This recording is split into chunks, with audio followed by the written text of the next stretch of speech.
এই আসামি মেঘনা আলম 2020 সালে মিস বাংলাদেশ আর্ট খেতাবে ভূষিত হওয়ার পরে বিনোদন জগতে এবং সামাজিক মাধ্যমে পরিচিতি বাড়ে। এই পরিচিতিটাকে কাজে লাগিয়ে বাংলাদেশে কর্মরত একজন বিদেশি রাষ্ট্রদূত সৌদি রাষ্ট্রদূতের সাথে সম্পর্ক স্থাপন করে। সেই স্থাপনের মাধ্যমে এই রাষ্ট্রদূতের নিকট এই আসামি এবং এদের যে চক্র 1 নম্বর আসামি সহ ধানমন্ডির একটা রেস্টুরেন্টে বসে ওরা আলাপ আলোচনা করে একটা মিটিং আয়োজন করে। সেই মিটিংয়ে সিদ্ধান্ত হয় এই রাষ্ট্রদূতের নিকট থেকে $5 মিলিয়ন টাকা চাঁদা দাবি করবে এবং এই টাকা আত্মসাৎ করবে এবং এই টাকা আদায় করবে। আর এটা ওইটা না, কাপড় ধোয়ার একটাই সলিউশন, চাকা অল ইন ওয়ান। আমি রাষ্ট্রপক্ষের আইনজীবী এই মামলায়, অ্যাডভোকেট হারুনুর রশিদ। এই মামলার নাম্বার হচ্ছে ধানমন্ডি 12/4/2025। এই মামলাটা হচ্ছে পেনাল কোডের 420, 385, 85 এবং 109। এই মামলার দুজন আসামি। আজকের আসামির নাম হচ্ছে, যিনি আজকে এই মামলায় বিজ্ঞ আদালতে হাজিরা যাওয়ার জন্য আসছে এবং একটা পিটিশন দাখিল করেছেন, মেঘনা আলম। এই মামলার অপর একজন আসামি সামির দেওয়ান। এই আসামিগণ একটি সংঘবদ্ধ প্রতারক চক্রের সদস্য। এরা বাংলাদেশের বিভিন্ন সুন্দরী মেয়েদেরকে দিয়ে বাংলাদেশে কর্মরত বিভিন্ন রাষ্ট্রের কূটনীতিক প্রতিনিধি এবং দেশের ধনাঢ্য ব্যক্তি, রাজনৈতিক ব্যক্তিত্ব এবং রাষ্ট্রদূত, সুশীল যে ব্যক্তিবর্গ আছে, এদেরকে প্রেমের পাদে ফেলে অবৈধ সম্পর্ক স্থাপন করে, মেলামেশা করে।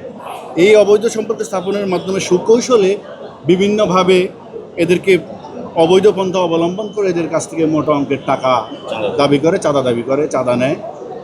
এইভাবে বিভিন্ন সময়ে এরা এই অপরাধ সংগঠন করছে। এই মামলার যে মূল যে ভিকটিম, আমরা মামলার এজাহার পর্যালোচনা করে দেখতে পারছি একজন সৌদিয়ান রাষ্ট্রদূত। এই আসামি মেঘনা আলম 2020 সালে মিস বাংলাদেশ আর্ট খেতাবে ভূষিত হওয়ার পরে বিনোদন জগতে এবং সামাজিক যোগাযোগের মাধ্যমে পরিচিতি বাড়ে। এই পরিচিতিটাকে কাজে লাগিয়ে বাংলাদেশে কর্মরত একজন বিদেশি রাষ্ট্রদূত সৌদি রাষ্ট্রদূতের সাথে একটা সম্পর্ক স্থাপন করে। সেই স্থাপনের মাধ্যমে এই রাষ্ট্রদূতের নিকট এই আসামি এবং এদের যে চক্র 1 নম্বর আসামি সহ ধানমন্ডির একটা রেস্টুরেন্টে বসে ওরা আলাপ আলোচনা করে একটা মিটিং আয়োজন করে। সেই মিটিংয়ে সিদ্ধান্ত হয় এই রাষ্ট্রদূতের নিকট থেকে $5 মিলিয়ন টাকা চাঁদা দাবি করবে এবং এই টাকা আত্মসাৎ করবে এবং এই টাকা আদায় করবে। তাৎক্ষণিক আমাদের দেশের আইনশৃঙ্খলা বাহিনী এই বিষয়ে অবগত হয়ে আসামিকে গ্রেপ্তার করে। আসামিকে গ্রেপ্তার করাকালীন সময় আসামির নিকট থেকে একটা iPhone 16 Pro Max এবং একটা ম্যাকবুক ল্যাপটপ এবং একটা অপ্পো মোবাইল জব্দ করে। আজকে আসামি জামিন নেওয়ার পর বিজ্ঞ আদালতে একটা দরখাস্ত দিয়েছেন আসামির নিকট যে জব্দকৃত আলামত, এই ল্যাপটপ, এই iPhone Pro Max, 16 Pro Max এবং অপ্পো মোবাইলটা তার জিম্মায় দেওয়ার জন্য। আমরা রাষ্ট্রপক্ষে, এবং তার একটা পাসপোর্ট ছিল, আমরা রাষ্ট্রপক্ষে ঘোর আপত্তি করেছি। আমরা বিজ্ঞ আদালতের রাষ্ট্রপক্ষে বলেছি এই মামলার তদন্ত কাজ এখনো চলমান। এই আলামত একটা গুরুত্বপূর্ণ, এই মামলার একটা গুরুত্বপূর্ণ আলামত এবং এই যে ল্যাপটপ, এই মোবাইলে এই আসামি কার কার সাথে যোগাযোগ করছে, আরও কোনো ব্যবসায়ী, আরও কোনো রাষ্ট্রদূত, আরও কোনো রাজনৈতিক ব্যক্তিত্ব, আরও কোনো কবি সাহিত্যিক এবং সুশীল ব্যক্তিদের সাথে প্রতারণা করেছে কিনা, সেগুলো এই মোবাইল, এই ল্যাপটপগুলো যখন ফরেন্সিকে নিয়ে তদন্তকারী কর্মকর্তা পরীক্ষা নিরীক্ষা করবে তখন এগুলো সব বের হয়ে আসবে।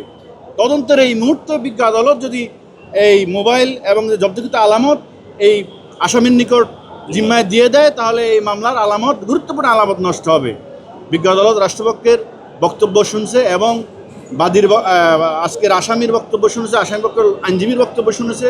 শুনে বিজ্ঞ আদালত একটা অর্ডার দিয়েছেন। সেই অর্ডারটা হলো আগামী 31/8/2025 অর্থাৎ আগামী ধার্য তারিখে তদন্তকারী কর্মকর্তাকে নির্দেশ দিয়েছেন এই যে আলামত, এই আলামতের মালিকানা যাচাই এবং এই আলামতগুলা ফরেন্সিকে পরীক্ষা নিরীক্ষা করে এই মামলার সংক্রান্ত যেসব তথ্য আলামত পাওয়া যায় সেগুলো সংগ্রহ করার জন্য এবং ফরেন্সিক রিপোর্ট বিজ্ঞ আদালতে দাখিল করার জন্য, পেশ করার জন্য আজকে বিজ্ঞ আদালত এই অর্ডার দিয়েছেন। তাছাড়া আপনারা দেখেছেন এই আসামি খুবই অধ্যুত্বপূর্ণ আচরণ বিজ্ঞ আদালতে আজকে যখন আমরা রাষ্ট্রপক্ষে বক্তব্য দিয়েছি, ঘোর বিরোধিতা করেছি।